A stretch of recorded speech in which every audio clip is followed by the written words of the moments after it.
Hi, Sajitha here. അപ്പോൾ ഇത് ഇന്ന് ഒരു കുഞ്ഞു കഥയായിട്ടാണ് കേട്ടോ വന്നേക്കുന്നത്. അപ്പോൾ കഥേനെ പറ്റി ഒരുപാട് പറഞ്ഞ് അങ്ങോട്ട് ബോറടിപ്പിക്കുന്നൊന്നുമില്ല. നമുക്ക് നേരെ കഥയിലേക്ക് പോവാം. ഡാ ചേട്ടാ, നിനക്കെന്നെ മിസ് ചെയ്യോടാ നാളെ ഞാൻ ഇവിടുന്ന് പോയാൽ? പെട്ടെന്നുള്ള അവളുടെ ചോദ്യം അവൻ്റെ നെഞ്ചിലാണ് തറച്ചത്.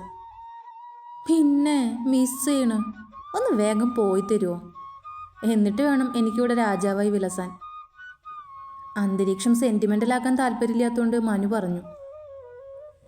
ഓ, അപ്പം നമ്മളാണ് ഇവിടുത്തെ ശല്യമല്ലേ? ആയിക്കോട്ടെ, നോക്കിക്കോ, ഞാൻ ഈ വഴിക്ക് വരില്ല. എന്നെ കാണാൻ നീ കൊതിക്കും.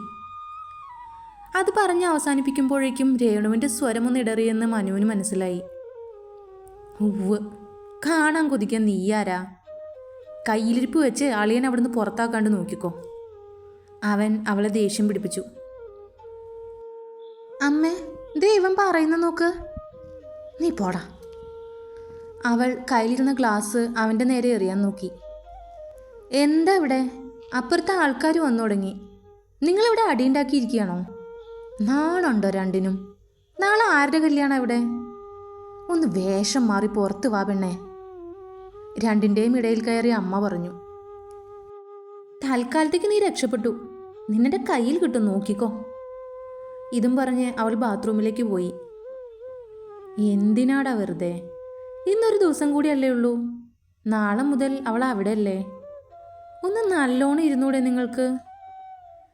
അമ്മ അവനെ അടിക്കാനോങ്ങി പറഞ്ഞു. സാധാരണ അമ്മ അവൾക്ക് വേണ്ടി ന്യായീകരിക്കുമ്പോൾ വഴക്കിന് ചെല്ലുന്ന അവൻ അന്ന് കണ്ണു നിറഞ്ഞൊന്ന് ചിരിക്കുക മാത്രം ചെയ്തു. സുധയ്ക്കും ഉണ്ണിക്കും 2 മക്കളാണ്, മനുവും രേവതിയും. 2 വയസ്സിൻ്റെ വ്യത്യാസമേ ഉള്ളൂ രണ്ടും തമ്മിൽ. നേരിൽ കണ്ടാൽ അടിയാണ്, എന്നാൽ കാണാതിരുന്നാൽ രണ്ടിനും വയ്യ. മനു എവിടെ പോയാലും വാലായി രേവു കൂടെ കാണും. കണ്ട പൂരപ്പറമ്പിലും തിയേറ്ററിലൊക്കെ രാത്രി ആമ്പിള്ളേര് പോകുമ്പോൾ ഓടിക്കേറി പൊക്കോളും. ഇങ്ങനെ ഒരെണ്ണം. രാത്രിയിൽ അവൻ്റെ കൂടെ പോകാനിറങ്ങിയാൽ അമ്മ പറയും, ഞാനെൻ്റെ ചേട്ടൻ്റെ കൂടെയാണ് പോകുന്നത്. പിന്നെ അച്ഛനോട് സമ്മതം ചോദിച്ചിട്ടുണ്ട്, അമ്മ പോവാൻ നോക്ക്. അമ്മയെ കൊഞ്ഞനം കാട്ടി അവൾ ബൈക്കിൽ കയറും. അമ്മ അങ്ങനെ പറയുന്നതിന് മനുവും ചൂടാകും. അപ്പം ചേട്ടനും അനിയത്തി ഒന്നാവും. അവൻ്റെ കൂടെയല്ലേ സുധേ, അവൾ പോയിക്കോട്ടെ. അച്ഛൻ്റെ ഡയലോഗ് വരും. പിന്നെ തിരിഞ്ഞൊന്നും നോക്കാതെ രണ്ടും കൂടി സ്റ്റാൻഡ് വിടും. നാളെ അവളുടെ കല്യാണമാണ്. ഇനി വീടുറങ്ങും. ഒരുപാട് ദൂരെ അല്ലെങ്കിലും അരമണിക്കൂറിനേക്കാൾ ദൂരമുണ്ട് അവളെ കല്യാണം കഴിച്ചയക്കുന്ന വീട്ടിലേക്ക്. അച്ഛൻ ആരെയും അധികം ഫേസ് ചെയ്യാൻ നിന്നില്ല. നാളെ മുതൽ അവളവിടെ ഉണ്ടാകില്ലെന്ന് ഓർക്കാൻ അവർ 3 പേരും ഇഷ്ടപ്പെടുന്നില്ല. ദക്ഷിണ കൊടുത്ത അനുഗ്രഹം വാങ്ങുമ്പോൾ അവളുടെ കണ്ണുകൾ ഒഴുകാൻ തുടങ്ങിയിരുന്നു. അവർ അത് കണ്ടില്ലെന്ന് നടിച്ച് തിരക്കുകളിലേക്ക് പോയി. അമ്മ അപ്പോഴേ കരയാൻ തുടങ്ങിയിരുന്നു. അമ്മേ, ദേ അവനൊന്നും കഴിച്ചിട്ടുണ്ടാവില്ല, വന്ന് കഴിക്കാൻ പറയും. സാധാരണ എന്തെങ്കിലും അവനായിട്ട് അമ്മ കഴിക്കാൻ മാറ്റിവെച്ചാൽ അതും പറഞ്ഞ് അമ്മയോട് വഴക്കിടുന്ന അവൾ പറഞ്ഞു. എല്ലാം കഴിഞ്ഞ് പോകാനായി ഇറങ്ങുമ്പോൾ രണ്ടിനെയും അടർത്തി മാറ്റാൻ പാടുപെട്ടു മറ്റുള്ളവർ. അത്ര നേരം അടക്കി പിടിച്ചു നിന്ന് അച്ഛനും കൈവിട്ടു പോയി ഇത് കണ്ടപ്പോൾ. ഒരുപാട് ദൂരമൊന്നുമില്ലല്ലോ, ഇത്ര അടുത്തല്ലേ, എപ്പോൾ വേണേലും അങ്ങോട്ടും ഇങ്ങോട്ടും പോവാലോ. 4 പേരും കൂട്ടി പിടിച്ചു നിന്ന് കരയുന്ന കണ്ടപ്പോൾ പയ്യൻ്റെ അച്ഛൻ പറഞ്ഞു. പൊന്നു പോലെ നോക്കണം കേട്ടോ. കാറിൽ കയറുന്ന നേരം മരുമകനോട് അച്ഛൻ ചെവിയിൽ പറഞ്ഞു. എന്താവശ്യം വന്നാലും ഒന്ന് വിളിച്ചാൽ മതി, ആ സെക്കൻഡിൽ ഏട്ടൻ അവിടെ ഉണ്ടാവും. അവളുടെ മുഖം കൈകളിലെടുത്ത് ഏട്ടൻ അത് പറയുമ്പോൾ രേവുവിന് വാക്കുകൾ പുറത്തു വന്നില്ല. നീ എവിടേക്ക് ഈ നട്ട പാതിരയ്ക്ക്? കല്യാണം കഴിഞ്ഞന്ന് പാതിരയ്ക്ക് വണ്ടിയെടുത്ത് പോവാൻ ഒരുങ്ങിയ മനുവിനോട് അച്ഛൻ ചോദിച്ചു.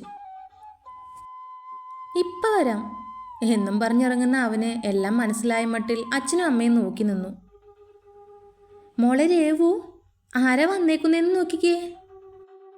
പാതിരയ്ക്ക് കോളിംഗ് ബെൽ കേട്ട് വന്ന് വാതിൽ തുറന്ന് നോക്കിയപ്പോൾ മനുവിനെ കണ്ട അളിയൻ്റെ അച്ഛൻ പറഞ്ഞു. അച്ഛൻ ഇപ്പം വിളിച്ചു വെച്ചതേ ഉള്ളൂ, കയറി വാ.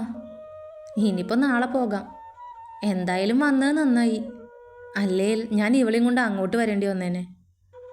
പിന്നിൽ കരഞ്ഞ കണ്ണുകളുമായി നിൽക്കുന്ന രേവുവിനെ കളിയാക്കി അലയനായ ബാലു പറഞ്ഞു. ഞാൻ ദേ ഇവിടെ അടുത്ത് വരെ വരേണ്ട കാര്യമുണ്ടായിരുന്നു, അല്ലാതെ ഇങ്ങോട്ടായിട്ട് വന്നതല്ല. ചമ്മലോടെ മനു അത് പറയുമ്പോൾ എല്ലാവരും ചിരിച്ചു. മാസങ്ങൾക്കിപ്പുറം അവളിലൂടെ താനൊരു അമ്മാവനാവുകയാണെന്നറിഞ്ഞപ്പോൾ അവൻ്റെ സന്തോഷത്തിന് അതിരുകളുണ്ടായില്ല. തൻ്റെ മക്കളുടെ സ്നേഹം കണ്ട് ആ അച്ഛനും അമ്മയും അഭിമാനിച്ചു. ഡാ, നീ എനിക്ക് തന്നതൊക്കെ തിരിച്ചു തരാൻ വന്നതാണ് കേട്ടോ അവൻ. കുറച്ചുകൂടെ കഴിയട്ടെ, നിന്നെ ഞങ്ങൾ പഞ്ഞിക്കിടും. കുഞ്ഞിനെ എടുത്തിരിക്കുന്ന മനുവിനെ നോക്കി രേവു പറഞ്ഞു. കാണാം, നിന്റെ തല ഞങ്ങൾ രണ്ടും കൂടിയാ തല്ലി പൊളിക്കാൻ പോണേ. കുഞ്ഞിനെ കളിപ്പിക്കുന്നതിനിടയിൽ മനു പറഞ്ഞു. നമുക്കൊരാളും കൂടെ വേണ്ടടോ, രഹസ്യമായി ബാലു രേവുവിനോട് ആവശ്യപ്പെട്ടു. തല്ലിക്കൊല്ലും ഞാൻ, നിങ്ങൾക്കത് പറഞ്ഞാൽ മതി. കഴിഞ്ഞുപോയ വേദന അവളുടെ വാക്കുകളിലുണ്ടായിരുന്നു. നമ്മുടെ മോന് ഇതുപോലൊരു അനിയത്തിക്കുട്ടി വേണ്ടേ? നിങ്ങളെപ്പോലെ സ്നേഹിക്കുന്ന 2 പേര് വേണ്ടേ നമുക്ക്?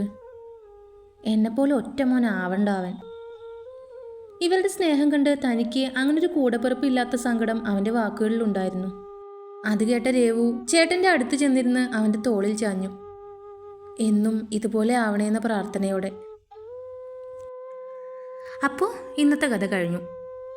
കഥ ഇഷ്ടപ്പെട്ട അഭിപ്രായം പറയണേ.